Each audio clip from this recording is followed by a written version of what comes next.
Ever wondered how your parenting choices are shaping your child's brain development? What if I told you that between ages 7 and 14, your actions could influence the way their brain grows? Literally. Groundbreaking research shows that during these years, specific parts of the brain, like the motor cortex, social regions, and emotional centers, are in crucial phases of growth. This isn't just about genes. The environment you create has a lasting impact, and that's where you come in. Between ages 7 and 9, the brain is busy developing motor skills and social understanding. Genetic influences are strong, but here's the twist. Shared environment factors, like routines and emotional safety, make a real difference here. Encourage structured play. Think board games, sports, or hands-on activities like Lego. This helps strengthen their primary motor cortex, which improves fine motor skills. Without encouragement, children may struggle with coordination or learning tasks that require focus. What you see as simple play is their brain's workout. Without it, these skills can fall behind.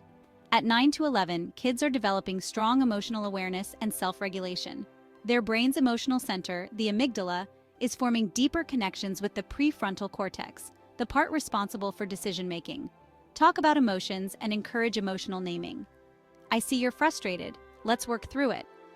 This strengthens connections in the brain's emotional and cognitive centers, teaching them to regulate emotions. If emotions are dismissed, they might develop a weaker emotional regulation system, leading to more outbursts or difficulty managing stress later on. This can also impact school performance and social relationships. From ages 11 to 14, the brain starts refining higher-order thinking. Their prefrontal cortex is rapidly developing, shaping skills like decision-making, planning, and problem-solving. This is where your influence as a parent becomes even more critical. Encourage problem-solving and independence. Let them make small decisions, like organizing their homework or setting personal goals. The prefrontal cortex thrives when challenged with critical thinking tasks.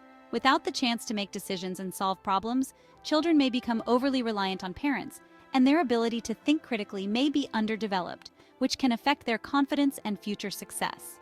Here's where things get tricky. Sometimes as parents, we think we're meeting our child's needs, but their brain tells a different story. A home that feels chaotic or emotionally unstable can limit a child's brain development, even if we believe we're doing the right thing. If a child frequently expresses frustration and is dismissed with, "You're fine," they might not develop the emotional regulation skills needed for long-term mental health. Instead of saying, "You're fine," which can unintentionally minimize their feelings, try saying, "I can see you're upset. Let's talk about it."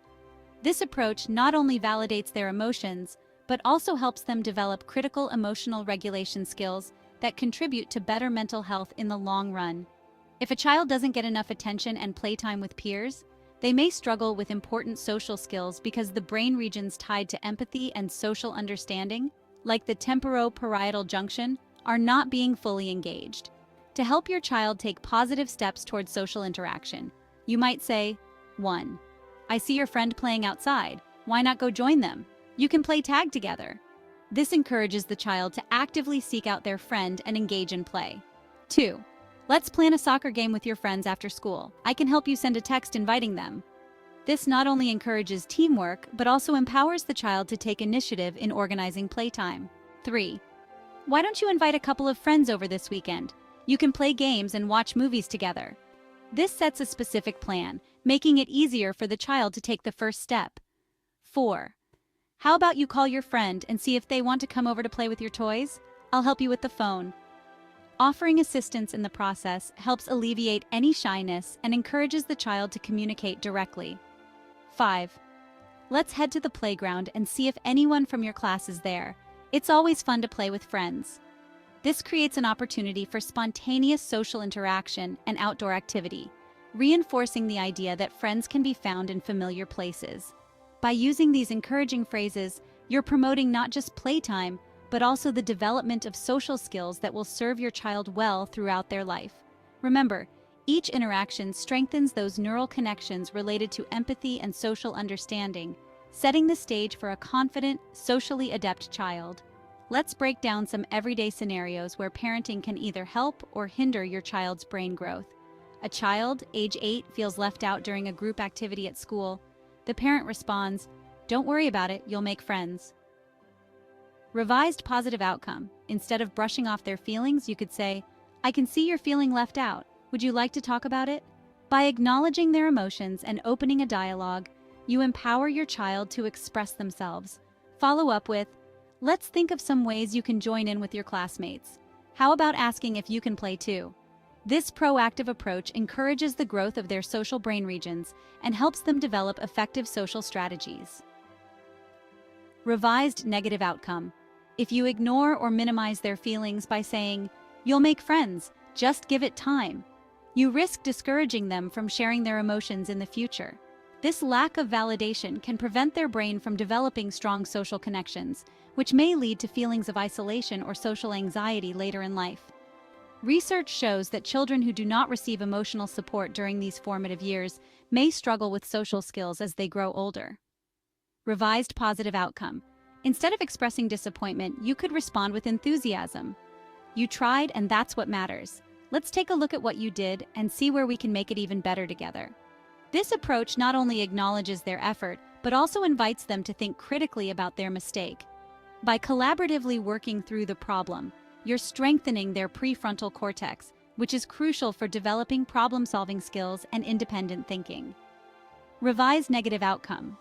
If you take over the task or criticize their mistakes by saying, "That's not how you do it, let me handle it," your child might feel discouraged and less inclined to attempt problem-solving in the future.